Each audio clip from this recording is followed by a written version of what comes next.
cinta itu nanti akan datang sendiri. Gitu loh.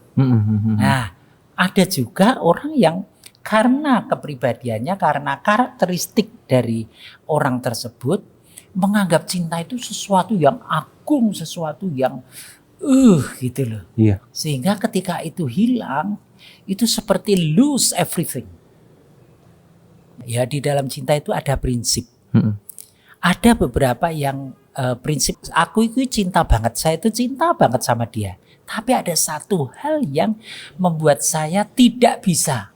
Ya, kalau melepas ya memang berat. Tapi lama-lama nanti ya sudahlah. Akhirnya kan orang itu berpikir bahwa kalau jodoh tidak akan kemana. Kalau tidak ada jodoh, mau sudah menikah 11 tahun, 12 tahun, cerai juga tidak kurang. Oke, ini dari Ed Ardian Mukti, Pak.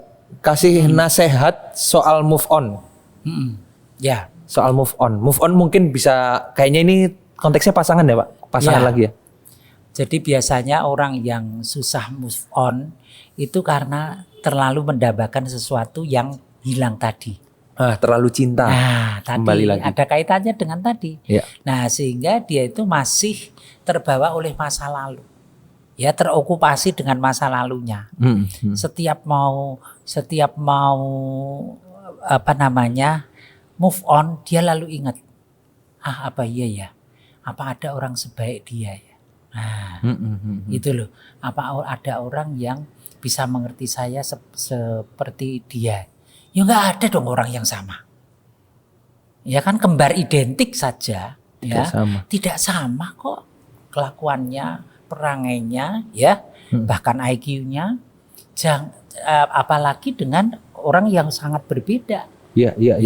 Nah, itu sesuatu yang berharap yang ya karena itu emosinya yang berada di depan. Harusnya logika. Nah, tetapi untuk membawa seseorang untuk berpikir logis, rasionya berjalan, itu memerlukan suatu latihan, memerlukan suatu persuasi dari orang dekatnya. Disinilah kemaknaan teman dekat. Ya kan? Nasehatin ya, Pak? Ya, kemaknaan konselor, kemaknaan terapis. Ya. Nah, di situ perannya itu. Kenapa datang ke terapis dan konselor itu harus bayar mahal gitu? Nah, dengan demikian akan menyebabkan seseorang itu mengerti dan menghargai. Oh, ternyata memang untuk merubah mindfulness dan the way of thinking, cara berpikir seseorang itu tidak gampang. Bahkan harus memakai CBT, Cognitive Behavior Therapy. Bahkan harus pakai psikoterapi religi, ya.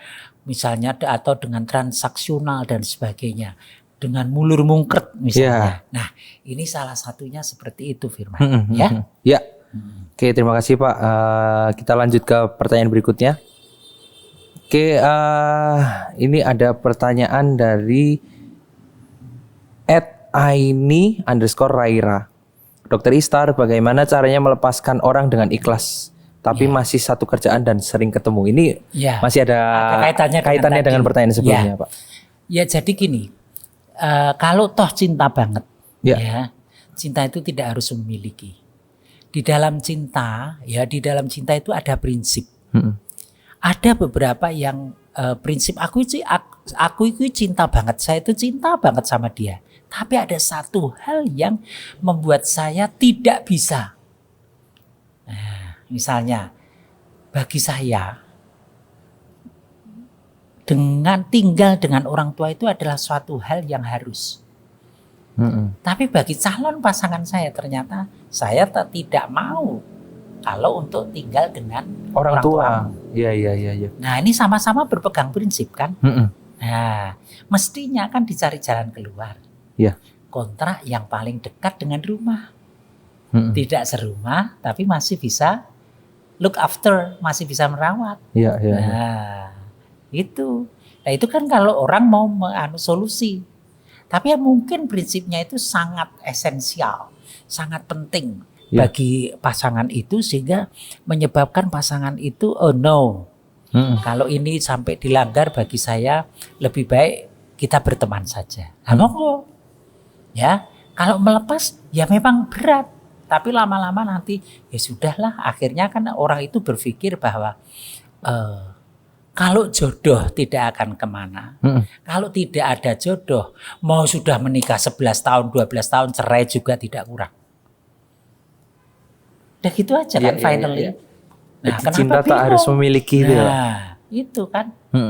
Apakah semua yang dicintai itu dimiliki seseorang? Impossible.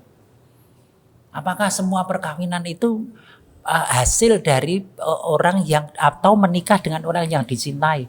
Saya yakin 90% tidak.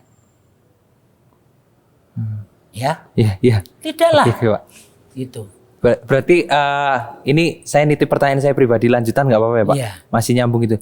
Kalau misalnya Pak tadi menggarisbawahi cinta tak harus memiliki. Ketika saya besok nikah, kalau di kepala saya itu masih ada cinta saya buat orang lain, itu boleh nggak Pak? Ya. Tapi nggak hanya sebatas mengingat gitu Pak? Ya, kalau mengingat itu boleh. Ya toh, kan tidak mungkin Anda itu di brainwashing untuk mengingat, kecuali Anda itu dicuci otak. Itu loh, dicuci otak, hilangkan itu. Atau dilakukan hipnoterapi untuk merepresi sampai alam bawah sadar bahwa itu tidak ada lagi, tidak ada lagi, tidak ada lagi. Nah, misalnya. Itu loh, ya. Namanya siapa itu misalnya, Mbah Ruroh misalnya. Itu tidak ada lagi, tidak ada lagi, tidak ada lagi. Nah, itu bisa. Tetapi bahwa itu sekali waktu itu kalau muncul itu wajar misalnya.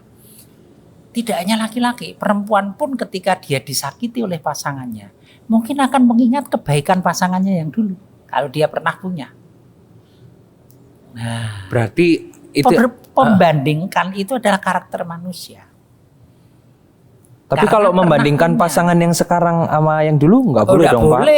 Tidak boleh. Artinya itu kan dalam hati. Iya. Nggak harus tidak boleh terucap. Gitu. Jadi nggak akan pernah ada orang yang tahu isi hati pasangannya Pak? Nggak bisa lah. Emangnya bisa membaca hati? Berantem terus kalau orang itu bisa membaca hati. Saya duduk gini sambil ngunek-ngunek kayak Firman. Iya. Tahu hati saya marah-marah gitu. Nah, kamu mesti jotosi saya. Iya benar. Iya sih benar. Itu. Oke, kayaknya nih episode Q&A-nya cukup sampai di sini nih Pak. Buat teman-teman yang belum follow Instagramnya Bapak @Istariuliadi, silahkan di follow. Kadang-kadang pertanyaan yang ringan-ringan dan lucu monggo loh ya, kita boleh, bisa Pak bercanda aja. Oke, terima kasih buat teman-teman yang sudah menonton episode Nasihat Bapak kali ini.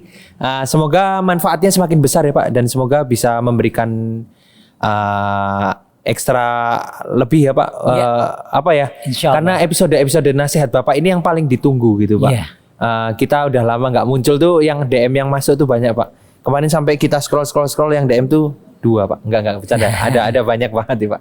Oke, terima kasih buat teman yang sudah menonton. Sampai jumpa di episode Nasihat Bapak berikutnya. Wassalamualaikum warahmatullahi wabarakatuh. Waalaikumsalam warahmatullahi wabarakatuh.